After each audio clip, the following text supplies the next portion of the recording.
এটা অন্যতম আকৰ্ষণীয় ঠাই ঐতিহ্যমণ্ডিত নয়ন শৰ্মা স্মৃতি পথাৰত নৈশলোকত ভলীবল খেল এইটো এটা সকলোৰে বাবে খুব এটা আশাৰ বতৰা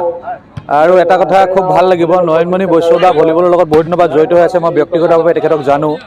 তেখেতে প্ৰথম দিনাখনেই আমাক এই খেলখন আৰম্ভ হোৱাৰ প্ৰাক মুহূৰ্তত আজি ভালেমান দিনৰ আগতে আমাৰ লগত যোগাযোগ কৰিছিলে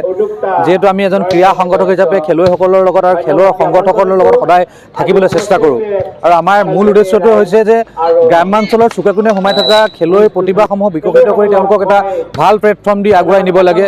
বিশেষতঃ ভলীবলৰ লগত মই বহুতখিনি ক্ষেত্ৰত জড়িত অসম ভলীবল মিছনৰ এটা লগত আৰু লগতে সমান্তৰালভাৱে ব্ৰহ্মপুত্ৰ ভলীবল লীগ ভাৰতৰে অসমৰ এজন সুযোগ্য সন্তান ভাৰতীয় ভলীবল দলৰ অধিনায়ক অভিজিত ভট্টাচাৰ্যৰ নেতৃত্বত যিটো ব্ৰহ্মপুত্ৰ ভলীবল লীগৰ ভলীবলৰ যিটো বিপ্লৱ সূচনা হৈছে ৱৰ্ল্ডৰ লাৰ্জেষ্ট গ্ৰাম্যাঞ্চলৰ ভলীবল লীগলৈ পৰ্যবেক্ষিত হৈ ব্ৰহ্মপুত্ৰ ভলীবল লীগৰ লগত মই জড়িত আৰু অভিজিত এজন মোৰ খুব ভাল বন্ধু গতিকে ভলীবলটোক আগুৱাই নিবলৈ ময়ো সদায় চেষ্টা অব্যাহত ৰাখিছোঁ ব্ৰহ্মপুত্ৰ ভলীবল লীগৰ কেইবাটাও টীম আমি এডপ্ট কৰিছোঁ গতিকে এই টীমসমূহক গ্ৰাম্যাঞ্চলত খেলুৱৈসকলক ইখন গাঁৱৰ খেলুৱৈৰ লগত ইখন গাঁৱৰ যিটো খেলৰ পৰিৱেশ আৰু গাঁৱৰ মানুহবিলাকে সকলোৱে হাতে কামি লাগি তাতে খাই বৈ যিটো এটা পৰিৱেশত গ্ৰাম্যাঞ্চলৰ পৰিৱেশৰ মাজত যিটো খেল হয় এই খেলটোৱে অনাগত সময়ত এই ভলীবলটো একেবাৰে গ্ৰাছ ৰুটলৈ গৈছে আৰু তাৰ ফলত এটা লাভৱান হৈছে কি গাঁৱৰ চুকে কোণে বহুত ভাল খেলুৱৈ ওলাই আহিছে প্ৰায় কেইবাশ খেলুৱৈ কেইবা হাজাৰ খেলুৱৈ কেইবাশ দলে ইতিমধ্যে অংশগ্ৰহণ কৰিছে আৰু আমাৰ বাবে খুব আশাৰ বতৰা যে ব্ৰহ্মপুত্ৰ ভলীবল লীগৰ অভিজিত ভট্টাচাৰ্য এইবাৰ অসম ভলীবলৰ সম্পাদকৰ দায়িত্বত আহিছে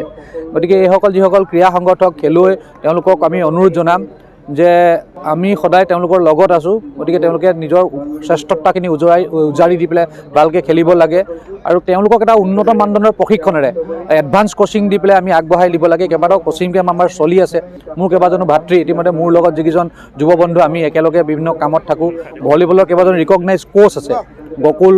শইকীয়া বুলি আমাৰ বন্ধু এজন সমুজ্জ্বল বৰা সিহঁতি ভলীবলটোৰ কাৰণে গ্ৰাছত বহুত কাম কৰি আছে যোৱাকালিও শেষ হৈছে আমাৰ পূৰ্বাঞ্চলিক মহাবিদ্যালয়ত ডিব্ৰুগড় বিশ্ববিদ্যালয় আন্তঃ বিশ্ববিদ্যালয়ৰ যিখন ভলীবল প্ৰতিযোগিতা আন্তঃ মহাবিদ্যালয় ভলীবল প্ৰতিযোগিতা সম্পন্ন হৈছে তাতো আমাৰ গোটেইখিনি জড়িত হৈ আছে গতিকে আমি আশাবাদী যে এইখিনি এনেকুৱা ধৰণৰ পৰিৱেশত খেল হ'লে খেলুৱৈসকল উৎসাহিত হ'ব আৰু এইবিলাক খেলে অনাগত সময়ত আমাৰ খেলুৱৈসকলক এটা প্লেটফৰ্ম দিয়াত সহায়ক হ'ব কোচিং চেণ্টাৰ উদ্যোগত প্ৰত্যেক বছৰে খেল পাতি থকা হৈছে এইবাৰ 15 বছৰত অতিক্ৰম কৰিলে আৰু আমি অতি সোনকালে ৰাতিপুৱাই আমি বন্তি প্ৰজ্বলন কৰিলোঁ যিহেতু আমাৰ হিয়া মথু জুবিনদাৰ বন্তি প্ৰজ্বলন কৰা হ'ল আৰু লগতে আমাৰ যিকেইজন মানে দাতা আছিলে তেওঁলোকৰো আমাৰ যথেষ্ট সহযোগ কৰিছিলে আৰু লগতে আমি তেওঁলোকৰো বন্তি প্ৰজ্বলন কৰা হৈছিলে আৰু লগত আমাৰ গোলাঘাটৰ ক্ৰীড়া সন্থা উপ সভাপতি পৰীক্ষা দত্তই আহি উদ্বোধন কৰিলেহি আৰু লগতে আমি এইবাৰ প্ৰত্যেকজন ব্যক্তিকে আমি নাহৰ পুলি এটাকে দিবলৈ আমি সক্ষম হৈছোঁ আৰু আমি এইবাৰ একচুৱেলি দুখীয়া ক'ব লগা হৈছে এইকাৰণে মানে ভলীবল খেলটো দেৰগাঁৱত একচুৱেলি খুব কম কাৰণ যিহেতু মই ৰাখিছোঁ দেই খেলখন আমি কাৰণ এইবাৰ যিহেতু এছ'চিয়েশ্যনৰ পইচা আছিলে 1000 টকা কাৰণ সেই পইচাটো এতিয়া 5000 টকা কৰিলে কাৰণ এনেকৈ হ'লে ভলীবলৰ ৰেফাৰীকেইজনো খেলাব নোৱাৰা হ'ব আৰু দ্বিতীয়তে মানে খেলো নাইকিয়া হৈ যাব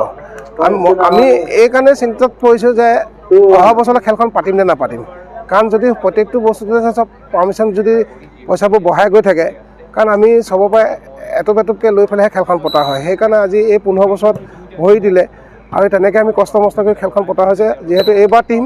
মানে আসাম পুলিচ মানে পুলিচৰ টীম বুলি কোৱাৰ লগে লগে টীম আমাৰ এইবাৰ যথেষ্ট কম এইকাৰণে মানে খুব দুখ লাগিলে মানে এই খেলখনত 15 বছৰত যেতিয়া ভৰিটো দিলে মানে 4টা টীমে আজি সহযোগ কৰিলে 4টা টীমৰ মাজতে আমাৰ খেলখন অনুষ্ঠিত হৈছে ছেকেণ্ডখন এতিয়া ছেমিফাইনেল চলি আছে তাৰপিছত চূড়ান্ত খেল হ'ব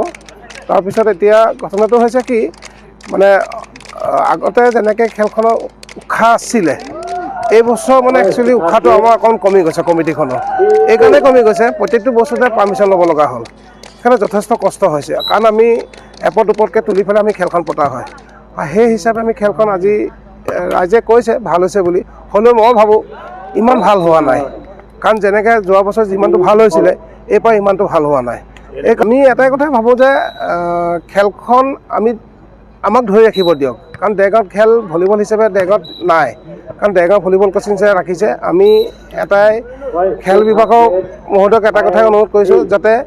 যিখিনি পাৰ্মিশ্যনৰ পইচাটো বঢ়াইছে সেই পাৰ্মিশ্যনটো পইচাখিনি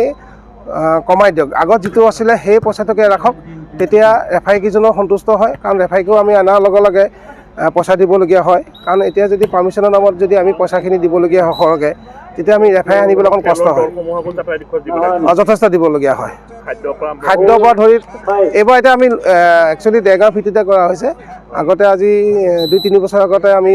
দূৰৰ পৰা অসম ভিত্তিতে পতা হৈছিলে। দূৰৰ টীম আহে, তেওঁলোকৰ